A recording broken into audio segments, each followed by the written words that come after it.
Good morning, my dear student. How are you today? I hope you all are fine at home. Welcome back to science class. Before study, we take a short recap. What we learned yesterday. Yesterday, we learned introduction of kinds of work, mental and physical work. कल हमने पढ़ा था कि kinds of work मतलब क्या होता है और उसमें मेंटल और फिजिकल वर्क के बारे में हमने कल पढ़ा था. Okay, then I will ask you some question on that portion and you give answer me. Okay, ready? Then start. Student, आप लोगों को एक काम करना है कि मिस जितने भी क्वेश्चन आपको बुक के अंदर के पढ़ाए हुए पोर्शन पर पूछती है, अगर आपको पॉसिबल होता है तो आप लिख कर रखिए, ताकि जब भी आपकी ओरल या फिर आपका टेस्ट मोज या फिर आपका रिटर्न आता है और मिस क्वेश्चन बुक के अंदर से देती है तो आपको प्रॉब्लम्स नहीं जाएगी, है ना. तो ये इजी जाएगा आपको लर्न करने के लिए. इसीलिए आपको क्या कहा गया है कि आप लोग हो सके तो क्वेश्चन आंसर लिख लीजिए. Okay, then question number 1 is what is job. What is job. I repeat the question, what is job. Job किसे कहा जाता है, या जॉब, व्हाट इज जॉब और what is occupation. Okay, tell the answer student. Yes, yes, it is correct answer. The work done by a person to learn a living is called a job or an occupation. ऐसे लोग जो जीवित रहने के लिए कमाते हैं उसे जॉब और ऑक्यूपेशन कहा जाता है. It is correct answer. How many groups divided in job.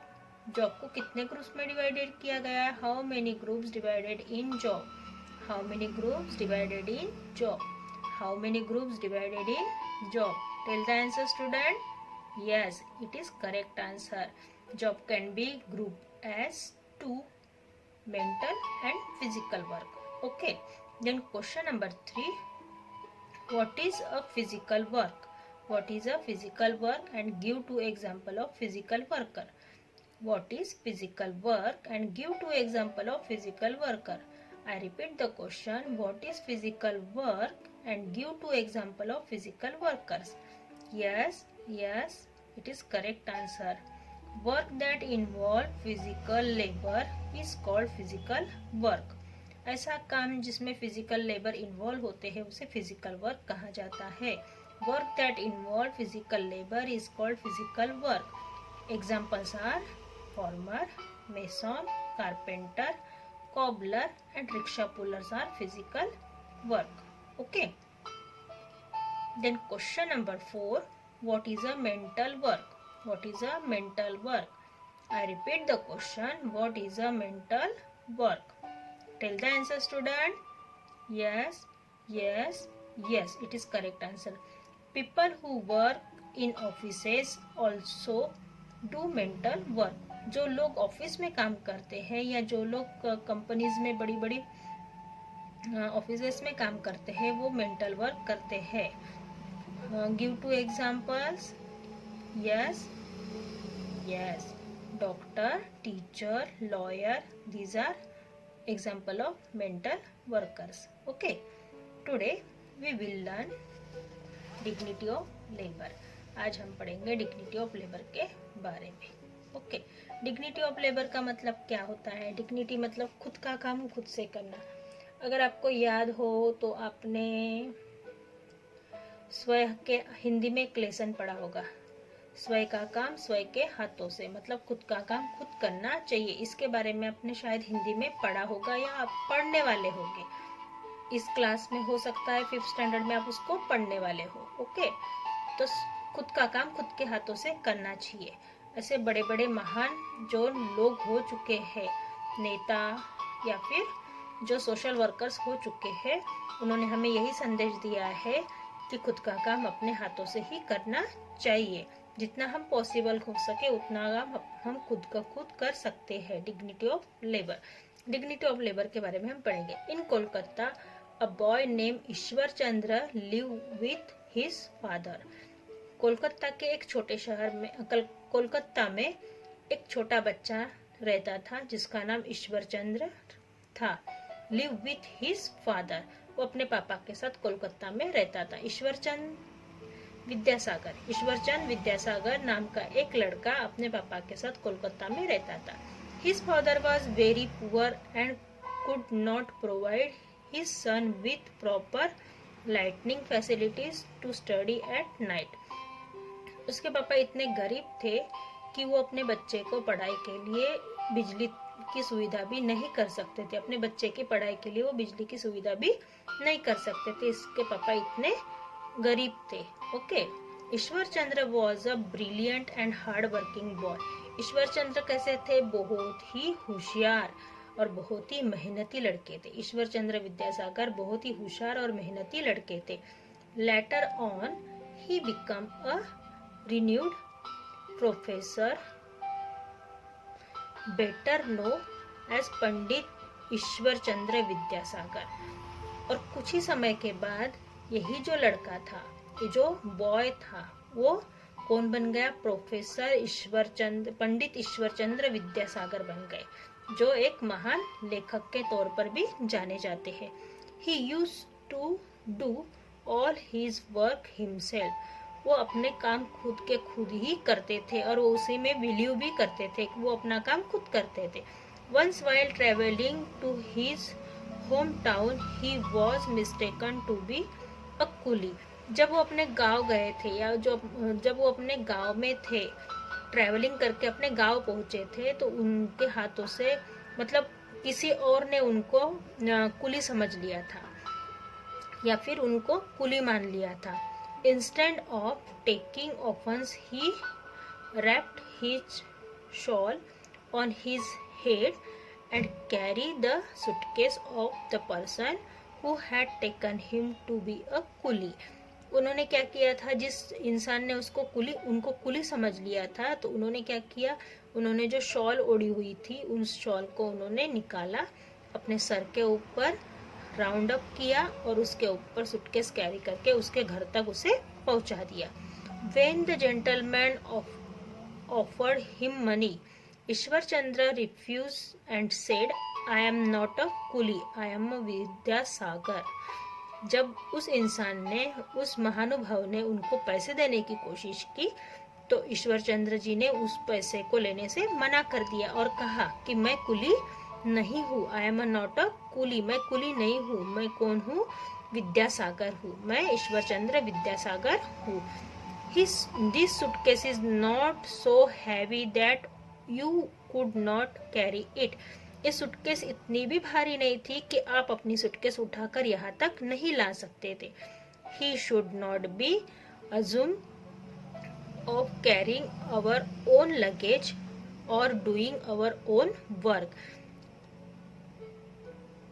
हमें हमेशा मतलब उन्होंने क्या सीख दी कि उन्होंने कहा कि we should not be ashamed of carrying our own luggage. हम ऐसे भी इंसान नहीं है कि हम अपना खुद का सामान ढोकर लेकर नहीं जा सकते या अपना खुद का काम खुद भी नहीं कर सकते हैं। That day the gentleman realise the dignity of labour. उस दिन उनको समझ में आया, उस महानुभाव को समझ में आया कि लेबर मतलब डिग्निटी ऑफ लेबर क्या होता है। Respect for all kind of work and the person who does it is called dignity of labour. जिस ऐसे लोगों को हमें सम्मान देना चाहिए जो हमारे काम करता है। डिग्निटी ऑफ लेबर का मतलब क्या बताया गया है? Respect for any kind of work, सभी कामों का सम्मान कीजिए और ऐसे लोगों को मतलब ऐसे काम जो करते हैं, जो हमारी हेल्प करते हैं, उनको डिग्निटी ऑफ लेबर कहा जाता है। आपको ये समझा क्या? मैं और एक बार शॉर्ट में आपको ये समझा देती हूँ। कोलकाता में एक लड़का रहता था जिसका नाम कोलकाता में एक लड़का अपने पापा के साथ रहता था जिसका नाम ईश्वर चंद्र विद्यासागर था। उसके पापा बहुत गरीब थे और वो अपने बेटे को पढ़ाई के लिए बिजली भी नहीं प्रोवाइड कर सकते थे, मतलब बिजली तक नहीं दे सकते थे।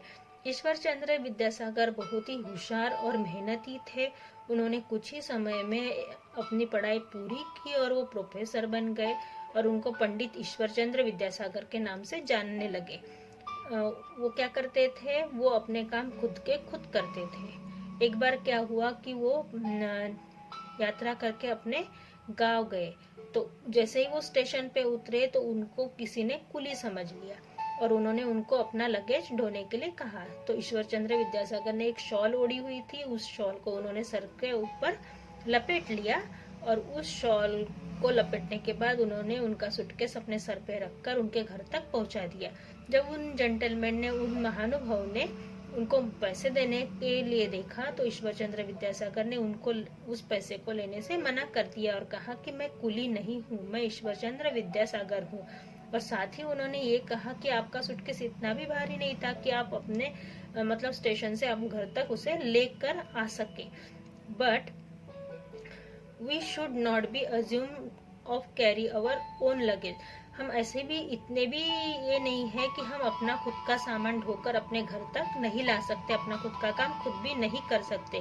पर उस दिन से उस महानुभव को ये समझ में आ गया कि डिग्निटी ऑफ लेबर क्या होता है। ऐसा काम जिसकी हमें हमेशा रिस्पेक्ट करनी चाहिए, ऐसे लोगों की हमें रिस्पेक्ट करनी चाहिए जो हमारे काम पूरे करते हैं, उसी को डिग्निटी ऑफ लेबर कहा जाता है। तो हम इस सेंटेंस को स्टूडेंट हाईलाइट कर लेंगे। Okay, highlight this sentence.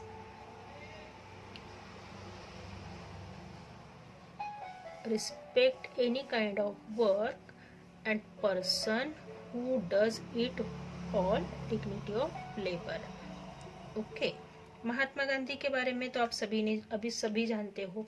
Mahatma Gandhi use to say that every job और work is worship of God. Mahatma Gandhi हमेशा मानते थे और कहते भी थे कि सभी काम भगवान की पूजा के समान होते हैं। सभी काम या सभी जो काम करते हैं वो भगवान की पूजा के समान होते थे। हाईलाइट कर लीजिए सेंटेंस को, एवरी जॉब और work is worship of God. सभी तरीके का काम ये भगवान की पूजा के समान होता है। ही believe in dignity of labour and respect for all human beings. वो हमेशा डिग्निटी ऑफ लेबर में विश्वास रखते थे और वो सभी लोगों की रिस्पेक्ट भी करते थे, चाहे वो अमीर हो चाहे वो गरीब हो। To set an example he himself clean the toilet of his house. उन्होंने अपने जीवन में कई ऐसे एग्जाम्पल क्रिएट किए थे कि जो दूसरों को सीख देते थे। महात्मा गांधी ने ऐसे कई एग्जाम्पल क्रिएट किए थे। उन्होंने एक एग्जाम्पल क्रिएट किया था कि वो उनके घर का टॉयलेट, उनके घर का जो संडास होता है उसे वो खुद साफ करते थे हर दिन। He assumes sweeper that there is no disgrace in doing their job. उन्होंने अपने स्वीपर को ये तक कहा था कि उनका जॉब ऐसा कोई भी गंदा जॉब नहीं है, या उन्होंने ये भी कहा था कि उनका जॉब भी हम अपने घर का टॉयलेट क्लीन कर सकते हैं। जब वो लोग हमारा टॉयलेट क्लीन करते हैं मतलब उनका जॉब भी कोई गंदा जॉब नहीं है। He could call their work essential social work. वो ये जानते थे कि उनका काम एक सोशल वर्क का काम है, मतलब एक सामाजिक कार्य है जो समाज की गंदगी को साफ करता है। Many social reformers like Raja Ram Mohan Roy, Swami Vivekananda and Swami Dayanand work hard to promote the dignity of labour. बहुत सारे ऐसे रिफॉर्मर्स हैं, जैसे कि यहाँ पर बहुत सारे नाम दिए, आपको उसको हाईलाइट करना है। रिफॉर्मर्स मतलब सोशल वर्कर्स। राजा राम मोहन राय, स्वामी विवेकानंद जो जन जागृति का काम किया करते थे। Okay, Swami Vivekananda and Swami Dayanand work hard to promote the dignity of labours. Okay, तो हमारा ये लेसन यहीं पर खत्म होता है student. Okay, see you soon, bye bye.